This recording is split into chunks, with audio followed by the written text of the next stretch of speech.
Today we've got the Roland FP60X facing off against the brand new FP-E50. Is there still a place for the 60X in the marketplace with this new FP-E50? Well, we're going to answer that question and more. We've got playing demos, side-by-side comparisons of the piano tone. We're going to talk through all of the major differences between these instruments. Let's get started on this right away.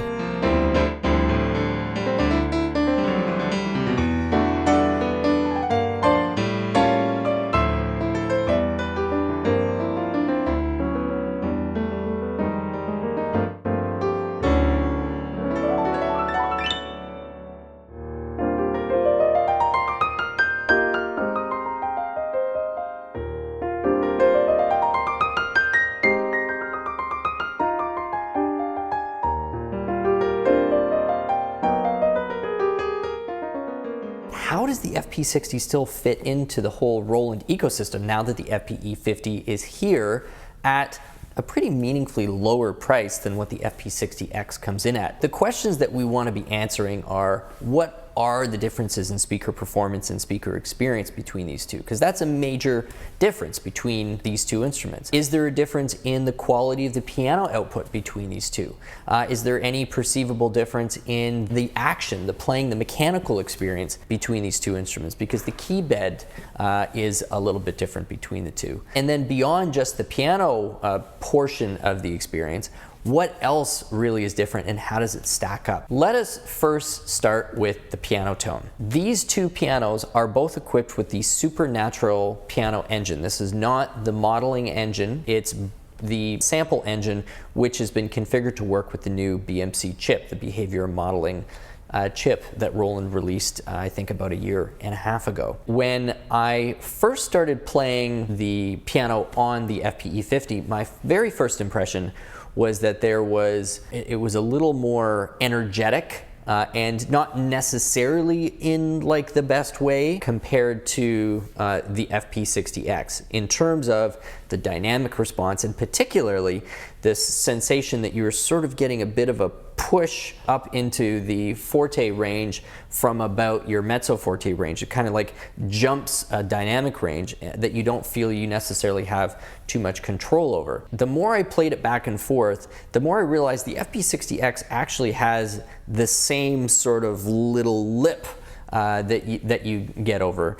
The difference is that the speaker configuration and the speaker behavior on the FP60X disguises a little bit more, or I guess better to the point, there's all of this extra nuance that takes you through that, 70 to 80% range that you hear when you've got the speakers directly facing you, that you miss when you've got the downward facing speakers on the FP-E50. So on the very first point of comparison, let's call this sensitivity and kind of the dynamic sense of playing the instrument. I do have to still give it to the FP60X in terms of delivering just a more nuanced, a little more connected experience. I don't think that's exclusively because of the signal. As I said, I think this is actually a combination of the signal processing as well as the fact that you've got the upward facing speakers with just a little bit more power behind them. We've got two stereo microphones directly over top of my head so that you can get that overhead comparative experience all throughout this review.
Otherwise, the tone engines generating the piano sound, which is the supernatural, is identical in both machines, as is the chipset. So really the only difference is going to be in some of the DSP, the digital signal processing, after the tone engine is a little different between these two machines.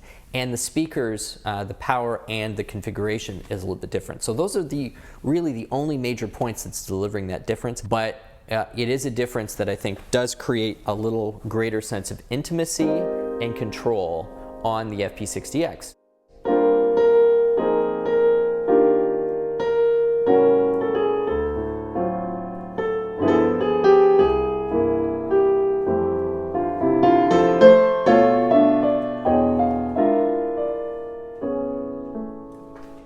When it comes to editing that piano tone, you have one advantage with the FP60X that you don't have over the FP-E50.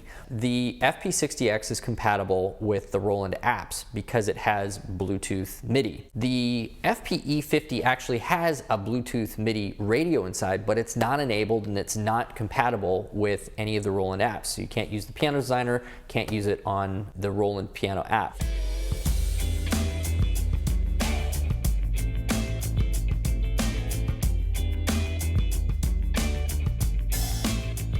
Let's now move to the action, because both of these are equipped with the PHA-4 action. The PHA-4 action is a plastic action. It's a graded action, meaning that it gets heavier at the bottom and lighter near the top, just the way an acoustic piano does. That's of course due to the fact that the hammers are actually larger on the bottom than on the top, and so that causes that gradation. It has a triple sensor and it also has escapement. So both of these, in theory, should pretty well feel the same. They don't. And here is another reason why they don't. The FP60X is a slightly heavier, slightly beefier machine when it comes to its overall construction. The FP-E50 is largely plastic frame, which is not at all unusual at this point. You get that when you're looking at like the FP30X, the FP10. There is some steel reinforcement under the keys. However, this just feels a little more solid, and so when you're really laying into the keyboard and trying to get that exact response that you want out of the keyboard, the stiffer the key bed on any piano, digital or acoustic, has a really big difference, or a really big impact rather, on how connected you feel. Because even a ½ millimeter of give in the right moments can create a sense of mushiness or a little bit of sluggishness when it comes to the reaction you were expecting out of the instrument. So, points to the FP60X for being a slightly more rigid structure and a slightly better reinforced frame underneath that PHA-4.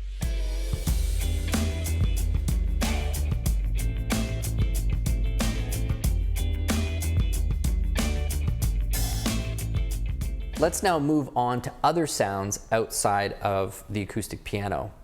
The FP-E50 absolutely destroys the Roland FP60X when it comes to additional sounds, and this is for a couple of reasons. The FP60X is not equipped with the Zencore engine. Now, Zencore is a synthesis system that Roland released a couple of years ago, which is very comprehensive. It's basically a simulated analog synthesizer system. It allows up to 4 tones to be combined, each with a multitude of oscillators and cutoffs, you know, with modulation over time. Those can be combined together into even larger sounds. So you can get these super lush, moving, thick tones. And there's a huge user community that's creating sounds within the Zencore environment. So anything that's equipped with a Zencore engine, Roland has created the ability to download all of these different sounds and load them in and kind of extend what the instrument can do sonically to your heart's content. The 60X doesn't, so you're basically locked in with what it comes preloaded with. It's not to say that the quality of the sounds aren't great or aren't there, but they are going to be locked in there, I think, to 5 or 6 dozen tones. And then if you are using the Roland Piano app, you can access the General MIDI 2 sound bank as well. So that's going to take you up to like 300 tones or something like that. When we go to the FP-E50, even loaded on board, you're getting a lot closer to the 1,000 mark. And there are over 100 instrument packs or sound packs that you can download off the Roland Cloud to extend that even further. So when it comes to the range of tones, there really is no comparison here. Also going to give you an example of the type of lushness that you get out of a Zencore pad or synth compared to what's loaded in something like the FP60X or the 90X.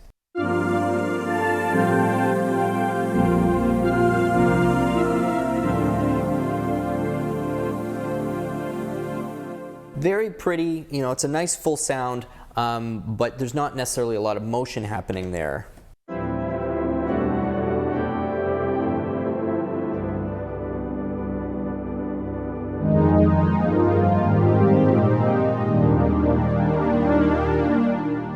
Here's kind of an example now of what you get on the Zencore side of things when it comes to the sort of detail and motion and three-dimensionality you can get out of these pads.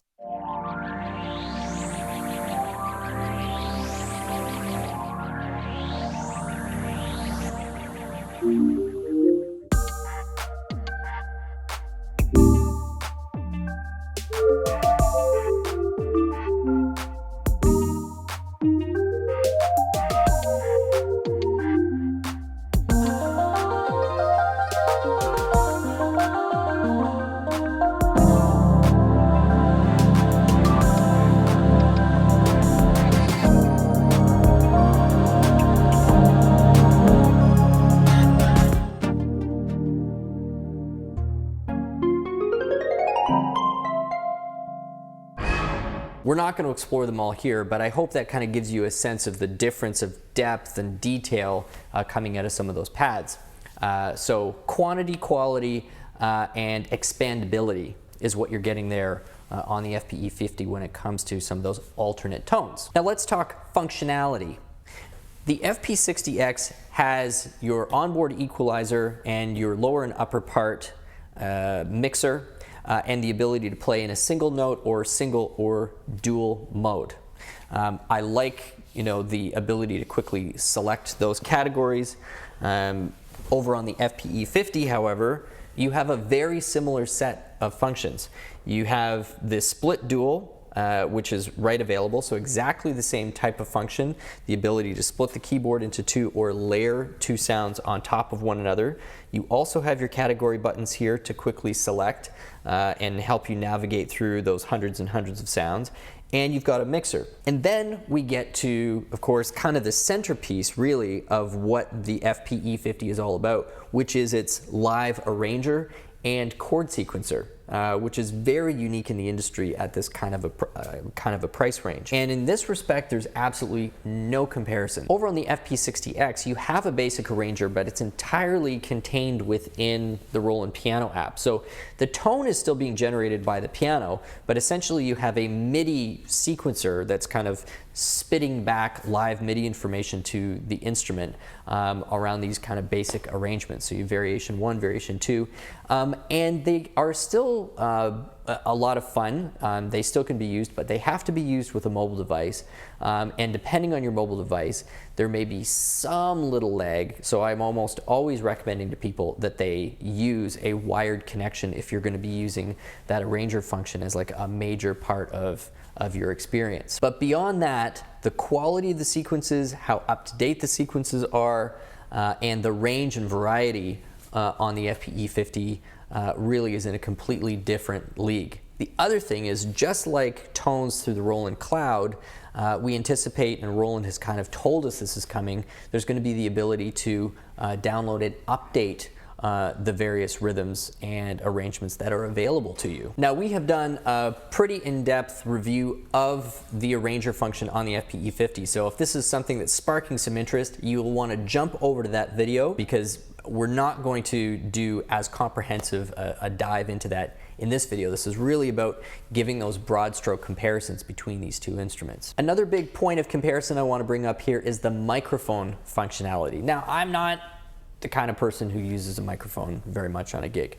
And in fact, if it's a paying gig, probably better that I don't even go near a microphone. However, it can be fun. And on the FP-E50, you've got lots of harmonizing effects. You've got a vocoder effect as well. Both really deliver a pretty convincing experience. Over on the FP60X, you do have mic volume, but you are missing the vocoder experience. You are also missing all of the harmonizer experience. So really what this is the ability to kind of amplify your voice through here, mix it in with what you're singing. You can apply some basic effects like ambience to that vocal input, but really a very different level of effects and sophistication that you can apply to that mic input. Both have the ability to play MIDI and audio information off of a USB key. You can also record in a basic way in both situations. Both have 1/4-inch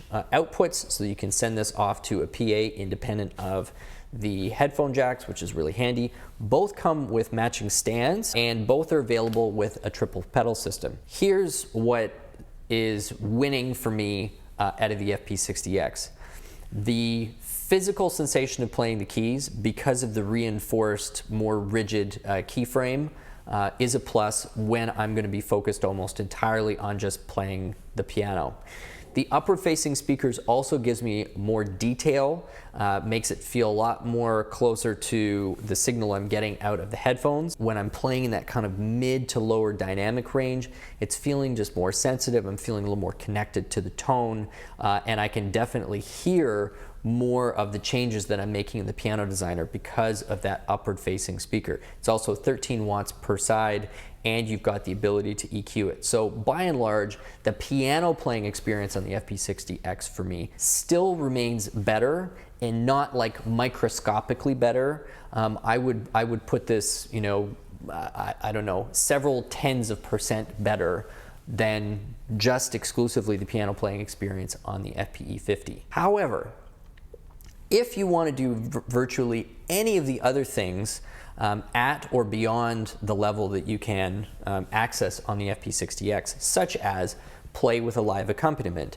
create your own tracks by way of the chord sequencer, mix and match tones across a wide variety of categories, potentially create your own recordings, use the microphone in fun and interesting ways, and also bring some synth functionality, because although we didn't mention it, this has the mod wheel as well as the pitch bender on it, which has some degree of assignability to it. If any of those things are going to wind up being priorities for you as a player, whether it's an amateur player, semi-professional, professional, then man oh man does the FP-E50 ever deliver a walloping value in my opinion.